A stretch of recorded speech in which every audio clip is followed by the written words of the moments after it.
Hey guys, welcome to another video. It has been approximately 30 years since Topps changed the baseball card game and released 1993 Finest. It was their first premium design, the first time we ever saw a refractor, and it totally changed baseball cards. From that point forward, cards started to morph into what we know today. I think it's one of the most important modern sets. As a matter of fact, I think it's the most important modern set in card history in any sport.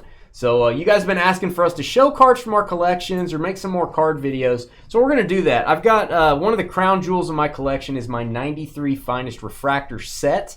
They're all graded by SGC. And in this video, we're going to go through cards 1 through 50. Make sure you leave a comment below. Hit the thumbs up button. Don't forget. And check us out at dynastybreaks.com. Appreciate the comments. If I screw up, let me know. If you have any information on any of the cards or any details, would love to hear from you in the comment section. Now, if you don't know much about Finest, let me tell you about the product, give you a basic knowledge here, and let's go over and talk about it. So the Finest Baseball set was the first premium set Topps ever released, and it was also the first chrome cards. Chrome designs we take for granted now, so many chrome sets, but it all started here. This was the first time Topps released their print runs. We'll get into that in a second. First time they ever released how many cases they actually made. And this was in the height of the junk wax era when printing was out of control. So announcing your print runs back then was very strange. And so this was definitely against the grain. And it's the first appearance of the Refractor, which we take for granted. You get a refractor in almost every pack now, if not multiple, but they were very scarce. Nobody knew what they were, and they were sort of a mysterious release when they came out. All right, here's the box.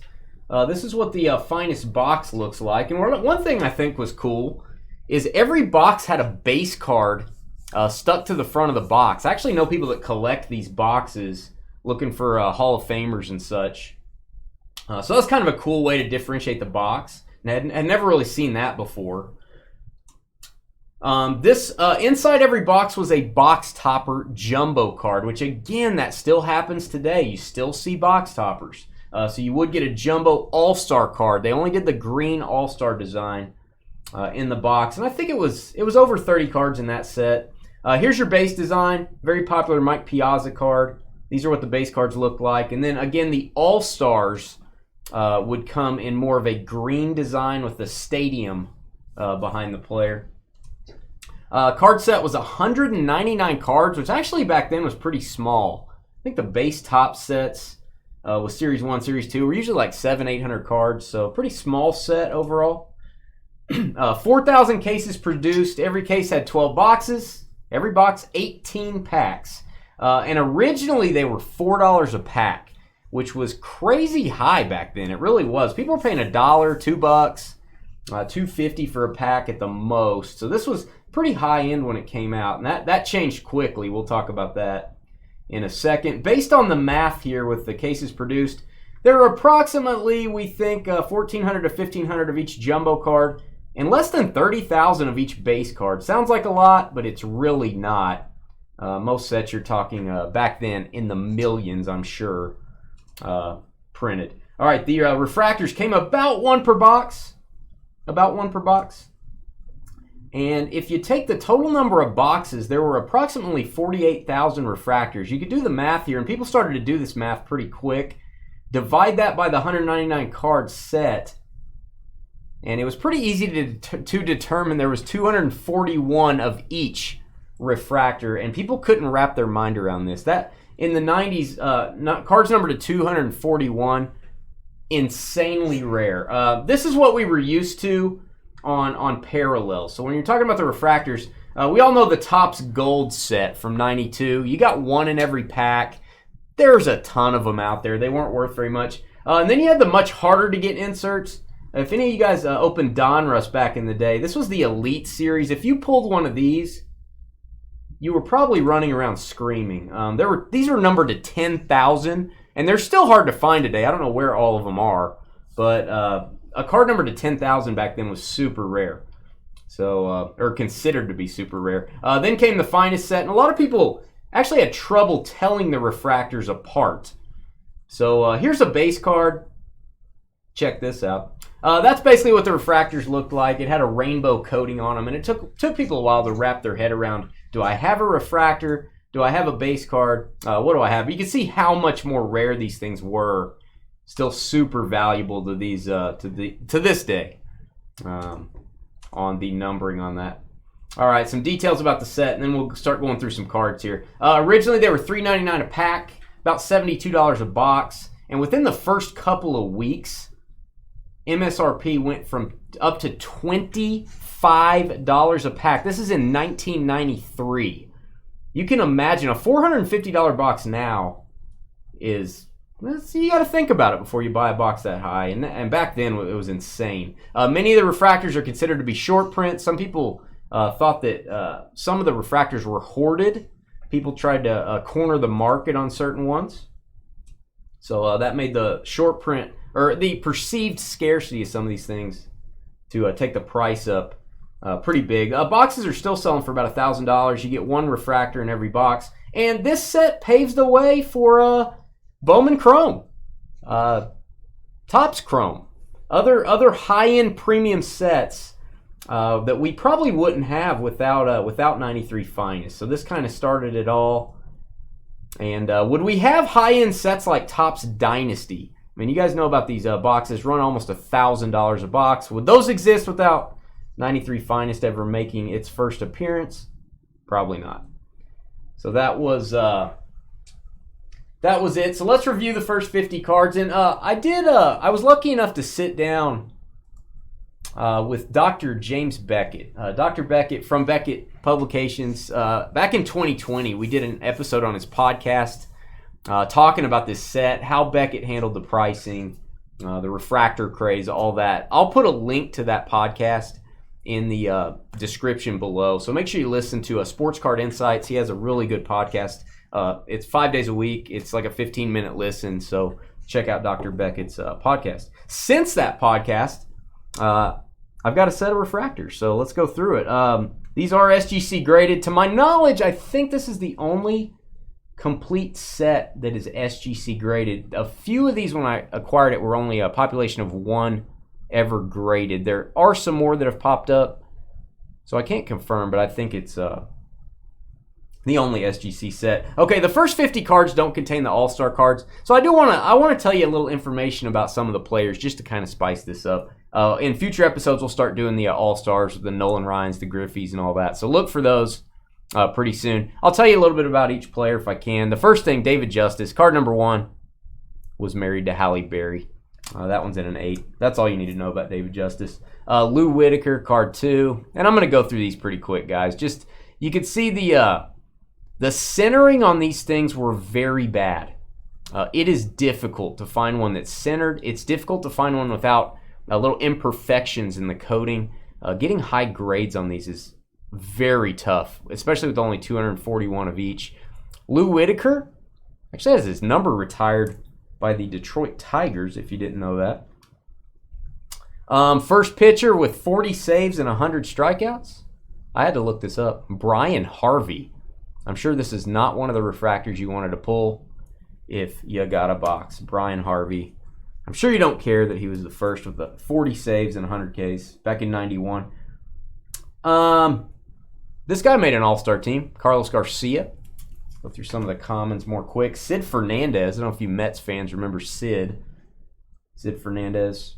One of the 50 greatest Hawaiian sports stars of all times.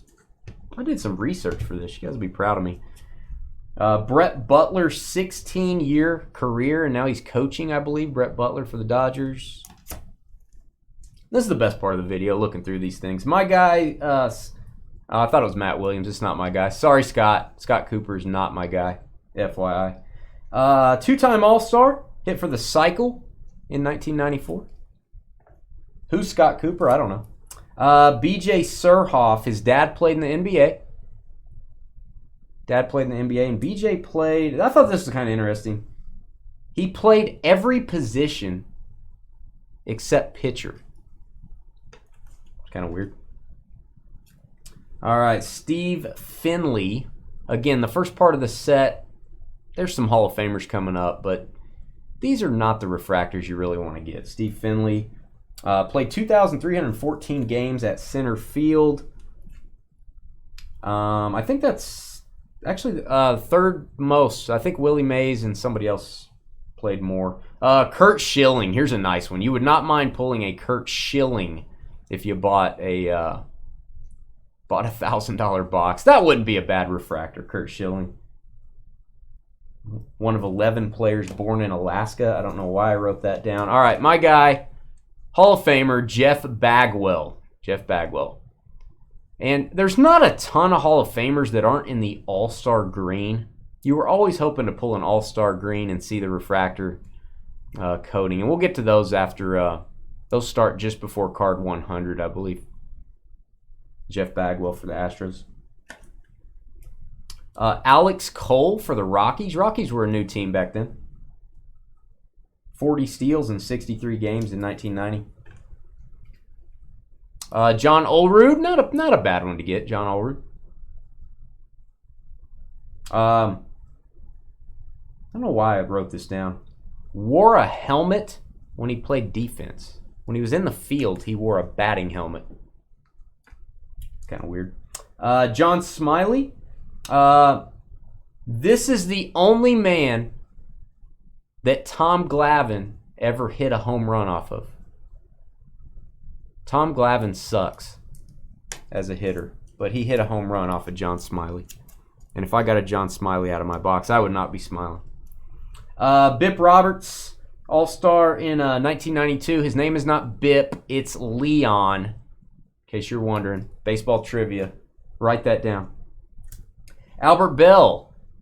This I would be very happy with an Albert Bell. It's an 8th grade. Most of my cards here are, I've got some 9s. These are the old SGC labels when they graded on a 100-point scale. So I've got some 9s, I've got some 8s. And I'm constantly trying to upgrade cards. So constantly trying to upgrade the set. It's hard to find these already graded by SGC, by the way. 8 consecutive 30 home run, 100 RBI seasons for Albert Bell. How about that? This is Dwayne Ward in the Canadian Hall of Fame. Dwayne Ward. My guy, Alan Trammell, another Hall of Famer. This would be a good one to pull. 8.5, good grade on this. You can see the centering on these, just really tough, man. I've heard of people trying to complete PSA 10 sets. I haven't looked at the PSA website recently. I know there was someone trying to complete one, and he was having trouble finding like one card in a 10. Just an impossible feat. All right, Andy Bennis, All-Star in 1993. All-Star in 93. Seems like most people in this set have been All-Stars before. Reggie Sanders. I was a big Reggie Sanders fan. 5th member of the 300 home run, 300 steal club. Todd Zeile. Todd Zeile. This is a little bit lower grade here. Actually can't. The centering's really bad on this one. Todd Zeile's not a bad player, actually. Hit the last ever home run against the Montreal Expos. Last player to hit a home run against the Expos. Rick Aguilera, 3-time All-Star, 2-time World Series champ. He's in the Twins Hall of Fame. That's a mint 9, so that's a really good condition. That's about the best condition I've got on any of these cards. I don't think I have a 10, but we'll see as I go. Here's my notes.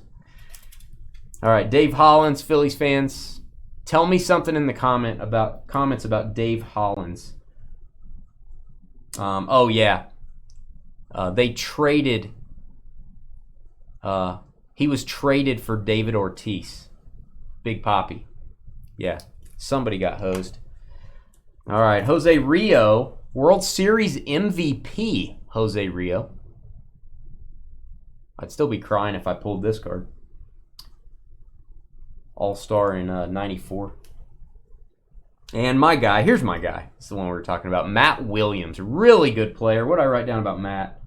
I just wrote my guy. No, 5-time All-Star, World Series champ, 4-time Gold Glove winner, and a Manager of the Year. Beat that. And the backs of the cards, one thing that's interesting that they put the player's position and team on the back of the card, which I think is interesting. Cool design, but it's kind of a first. They didn't put position, or they try to make the card less busy on the front. One of the greatest designs ever. All right, stack 2. Thanks for watching. Again, hit that thumbs up button. We appreciate it. Check out dynastybreaks.com. Sandy Alomar, brother of Robbie. Dad and brother were in the majors, obviously. Sandy Alomar. All right, Alex Fernandez. He is, what do I have for Fernandez? Best amateur in the U.S. Won the College Player of the Year, the Gold Spikes Award. All right, this is one of the crown jewels to me in the set. Ozzie Smith. This is a valuable card. It's a SGC 9. 96 out of 100 on the grade. So that's one I'm proud of. Not going to upgrade that one. Ozzie Smith, the Wizard, Hall of Famer. 15-time All-Star. 13 Gold Gloves. Proud of that one. All right, Ramon Martinez in a 9. Also, I'm getting some 9s here now.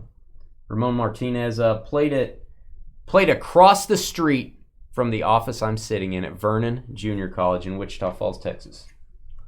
It's probably the highlight of his career. Bernie Williams in an 8.5. Big fan of Bernie.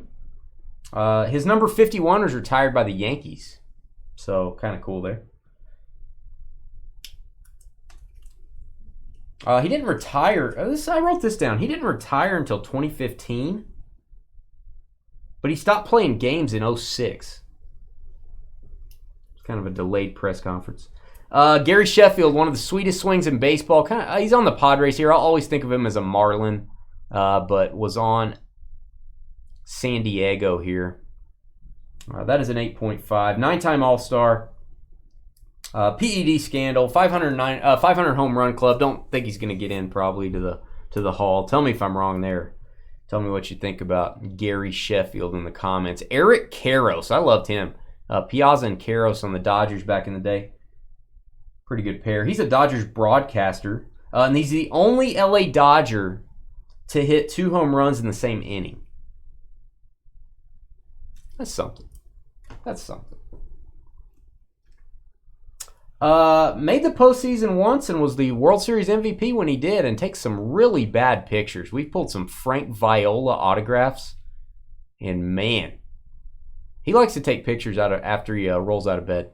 Frank Viola on the Red Sox in 93. Kevin Young, Roberto Clemente Award winner. Also suspected of the PED stuff in the 90s, which a lot of these guys probably are. There may be some PEDs inside these cases, maybe. Ken Hill, 16-5 in an All-Star appearance in 1994, and then the strike ended the season. Boo. Love me some Montreal Expos cards, so Ken Hill, you're okay in my book. Tony Fernandez for the Mets. You guys remember him a little bit. 5-time All-Star. Died very young. Died in 2020, age 57. The knuckleballer. You guys remember Tim Wakefield on the Pirates here. A young Tim Wakefield. I do want to upgrade this one. It's a 7.5. I feel like he's a significant player. I think this has a surface issue, like a dimple in the card somewhere. So not totally sure. 200 wins. 186 wins with Boston, only behind Cy Young and Roger Clemens. My guy John Kruk, you can see his mullet a little bit here. If you could see it more, it probably would have got a higher grade. Phillies, his book is called, and I quote, "I ain't an athlete, lady." It's true. It's not an athlete. Chris Sabo, if you like goggles, you remember Chris Sabo. That's an 8 on this. I consider an 8 to be a win on these. Usually if I have an 8 grade, I'm probably not going to pay up for a 9 on most players. If I'm below an 8, I'm looking to upgrade. Chris Sabo, 3-time All-Star. Pete Rose nicknamed him Spuds. I don't know why. Spuds McKenzie, maybe. Marquise Grissom, pretty good player. Marquise Grissom in a 7.5. I'll be looking to upgrade that maybe. Second youngest of 16 children. He was originally discovered. I don't believe this. He was originally discovered because he was throwing rocks at police cars as a kid, and they said he had a good arm. Don't try that at home. Glenn Davis. I feel like there's a Glenn Davis I should call Babyface or something. Glenn Davis. This is one of the suspected short prints. You can look this up on Google. There's several cards that are considered SPs, and they go for more money. Glenn Davis is one of them. So is the Chris Sabo, Marquise Grissom, and John Kruk. 4 cards in a row there that people suspect that the cards were either hoarded by one collector or they did not print as many. He was traded to the Orioles for 3 future All-Stars. It is considered the worst trade in Orioles history. And they still stink to this day. Jeff Montgomery for the Royals in an 8. In the Royals Hall of Fame. And he made pitching instructional videos. Very famous for that. There you go. Kenny Lofton, base stealer, extraordinaire. I love this card. It's a 9. Good grade there. Again, that would be one I'd be very happy if I got a box and pulled the Kenny Lofton. All-time... What is it? PS Steel. I can't even read my own writing here. All-time PS Steel Leader. Tell me what I wrote in the comments below. All-time PS Steel Leader. 5-time Steel Leader in the majors. John Burkett. We're getting toward the end of the stack here. John Burkett, professional bowler. 32 300 games this guy's bowled. John Burkett. Darryl Hamilton. This one makes me sad. He filled in for Bob Uecker calling games. He was actually killed very, very young. You read about Darryl Hamilton. Very sad story. On the Brewers here. Died back in 2015. Very young. Sad story. Jim Abbott. Jim Abbott, a baller. Born without a right hand. He would hold the glove like that. You guys probably know about Jim Abbott. That is an 8.5. Playing for the Yankees there. Like me some Jim Abbott. We have a customer named Jim Abbott. Oh, if only it would have got a 9. Pudge Rodriguez, Hall of Famer, one of the best catchers of all time. I don't really need to talk about Pudge. He's just a man. Very popular down here. That's an expensive card. Pudge Rodriguez. All right, I'm going to finish out my notes. Got 4 cards left. Again, thanks for watching. Hit the thumbs up button. I will be doing 3 more parts to this. We're going to go through the whole 199 cards, take a look at them. The All-Star cards will be really fun. So not a ton of All-Stars in the first part of this. Eric Young, that's an 8.5. Coach for the Atlanta Braves, and his son is in the majors. So he was on the Rockies there, a new expansion team back in 93. Mitch Williams for the Phillies, PSA 9, good grade there. Hard to get these centered. Hard to get them centered. Blown save in the 93 World Series, and thus he retired to run a bowling alley. Maybe for John Burkett to bowl a 300. And my guy, baseball commentator extraordinaire, Harold Reynolds. I love me some Harold Reynolds. MLB analyst, 2-time All-Star, and 3-time Gold Glove Award winner. I love Harold Reynolds. And I love 93 Finest Refractors. I'll show you guys the rest of my set in the coming weeks. Stay tuned to our channel for that. Appreciate you watching, and stay tuned for another video. Peace out.